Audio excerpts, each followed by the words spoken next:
Yeah. Yeah. Hi, this is Ameila and Elizabeth from twinmusics.com. We are here with Daz from Benediction. Thank you for having this interview with us today. We really appreciate it. Hey, that's no problem, man. Thanks. It's all coming from me. Don't worry about it. So, how's everything been for you? It's okay. It's quite exciting times at the minute with the album coming out. It's quite frustrating times at the minute with COVID beating us to it, but it's all good. Everything's good. Everything's always positive. Always positive in my world. And you have also brought out 2 new singles off your album. So, how have fans reacted to that? The reaction from the fans and the press has been absolutely incredible for this. We knew we were doing a pretty decent album, but not to the level that everybody's showing us. I mean, we're getting quotes for death metal of the album over in Europe, and we've completely knocked it out of the park, it seems, with this. So the 2 singles have gone down well, and we've got 1 more single to come out on the day the album comes out. Iterations of a voice, so I'm quite looking forward to see what people think about that, and see what the fans think of the album. You know, I'm quite looking forward to it. I just wish I could play live, you know, but I just want to see what people think about it. What can fans expect from your new album? Fans can expect the same that we've given before: true, honest, old school death metal. In the typical Benediction vein. We're not the fastest band in the world. We don't want to be. We don't want to be breaking down barriers or doing too much experimentation. We're not the most technical band in the world, but we're a truly honest, old school death metal band, and that's exactly what people can expect. You know, music from the heart rather than music from off the fretboard. You know. And you also said you're frustrated about not touring. So, what were your tours that were planned? This album was supposed to come out it's recorded in November, and it came out it was supposed to come out in April, and we were supposed to do all sorts of festivals over the summer, playing some cool places and some cool bands, and obviously this COVID bitch has completely nailed us, and we're just desperate to get out there and play, because Benediction is a live band. We're not really a studio band. We're not very comfortable in the studio. We're more comfortable being on stage.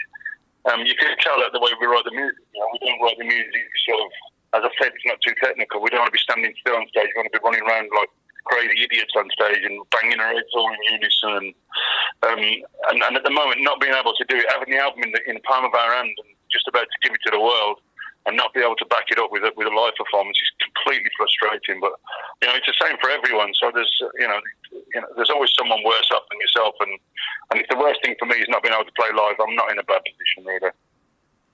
What's your favourite festival that you have played live? Oh, what's the favourite festival? I like Bloodstock in England because that's kind of got a family feel about it. I like Hellfest in France. But that's a bit run too much professionally. You know, it's 2 beers per person.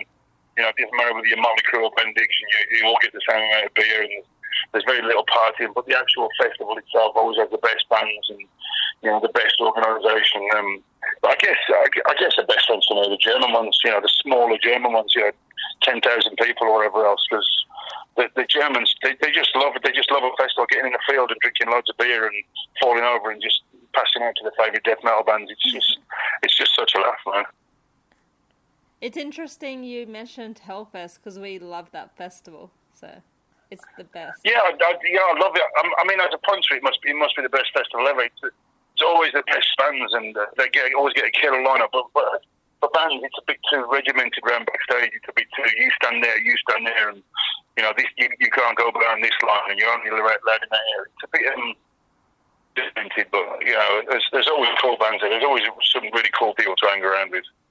Your album, can you tell us your writing and recording process for that? The writing and recording. Writing has always been the same. It's always me and Rui, the other guitar player. It's changed over the years. Back in the day, we'd have a microphone hanging from the ceiling in the rehearsal room, attached to a mini disc, and then I'd bring the mini disc home and try and figure out what the fucking hell we were playing because you couldn't hear it. It was a noise. So it's different now. You know, we get to do it on Cubase and we get to send stuff to each other over the internet, and it's much better. I mean, Rui lives outside of Birmingham now, which means it's a bit more difficult for me. But like I say, internet makes it possible to just send files to each other and we can write stuff like that.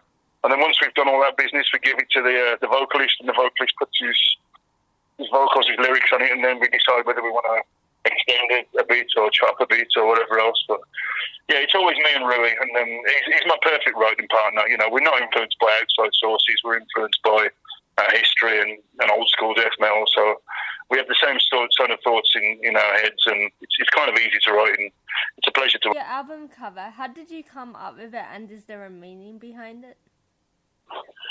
No, not really. There's not a particular meaning, but the album was called Scriptures because we didn't have a title for the album, and as I was reading through the song titles, I just liked the idea of the word Scriptures. I mean, Scriptures in Scarlet is a completely different song to the album title. They're not linked in any way. I just like the word, and I kind of like the idea that maybe the 12 songs could be Scriptures, or the 8 albums could be Scriptures. You know, it could be historic about Benediction or whatever else. And the artwork, when we went to Simon Harris to do the artwork, we wanted something typically old school and typically colourful and typically Benediction. You know, he had to have the red and yellow logo the way he did back in the day. And he had to have that nun on there with the Benediction feel. And to be honest, he absolutely nailed it for us. You know, I think it was about his second or third attempt. I think he's absolutely got it. It's going to look fantastic on a backdrop or on a T-shirt. I think it'll look amazing. Yeah, I think it will look cool on a T-shirt as well. And hopefully you I think so, yeah. Female ones as well. That would be cool. But we often do female ones, but they've often just got the logo on. So yeah. Maybe we'll do one with the maybe this could be your idea, your big breakthrough. You've just come up with a Benediction idea for some merchandise. I love it. Awesome. And then I'll ask you our signature question. So if you could have any band perform one of your songs, which band would it be? Which song would it be? And would it be in your style or their style? Wow. Do you know what? I've been asked a million questions in a million interviews, and it's the first time anybody's asked me that. Yay. That's amazing. I guess for me, it would be Judas Priest. Judas Priest would have to do one because we did one of theirs. And I've met the guys and they really enjoyed our version, so I'd kind of like to throw it back over to them. Which track, I don't know, maybe something off this new album, but I'd just love them to get it and, you know, do with the high-pitched vocals and get Ripper or Halford to, you know, scream the song down. I mean, I think that'd be pretty cool, man. I love them live. They're amazing. And their new album is great as well. Yeah, man, absolutely. And it's good to get Ripper and KK together as well to do KK's Priest. I reckon that's going to be pretty good. That'd be a good battle, that will. Judas Priest versus KK's Priest. That'd be a good on stage battle, man. I can't wait. And no, mate. I'll be standing at a distance, though, in case there's any fisticuffs. And what's your favorite memory watching someone else perform live? Can you tell us a story? I don't know, really. I don't know if I've got a favourite memory. I mean, I've got some gigs that I've really enjoyed, and I've got some stories about, you know, the things we... I mean, one of my favourite stories is when me and Frank, the old bass player, went on the piste with Lemmy.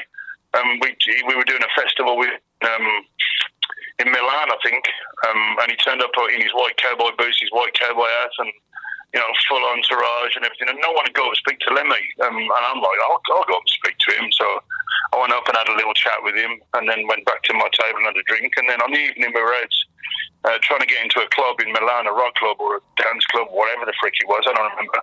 And I didn't realise Lemmy was 2 places in front of me in the queue. And when he got to the door, they turned him away. Oh, and I'm really? like, shit. And he said, yeah, he turned to me and he said, mate, if I'm not getting in, you're not getting in. Let's just go back to the hotel. So we went back to the hotel, me, Frank and Lemmy, and I ordered a pint of Guinness.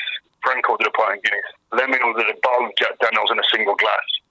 And at the end of the night, a singer had to come out of his room because he'd been called by the bar manager, and he dragged me and Frank by our heels across the marble floor, across the foyer, back to our rooms because we were absolutely nailed. Yeah. And Lemmy's still sitting at the bar with his bottle of Jack. He hadn't even touched him, man. And we think we can drink. That's such a good story.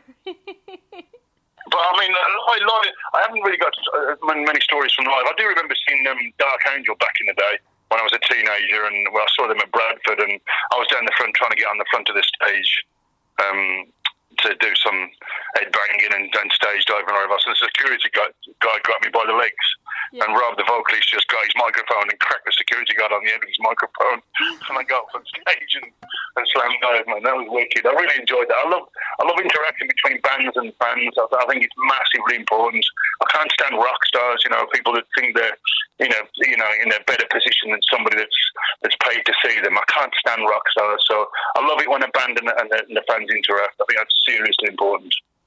Well, I love how you do that, because in all honesty, without the fans, you wouldn't really have a successful band, right? Absolutely. And you know what? There's so many bands and so many people that take that for granted. I've been backstage with a quite famous black metal band, and the guy was standing in front of the mirror, and he turns around and says, "Hey, Daz, how do I look?" And I'm like, "Mate, you look like a fucking idiot. You look like a panda." And it's just, do you know what I mean? Because he's taking himself too serious. We're in privileged positions here.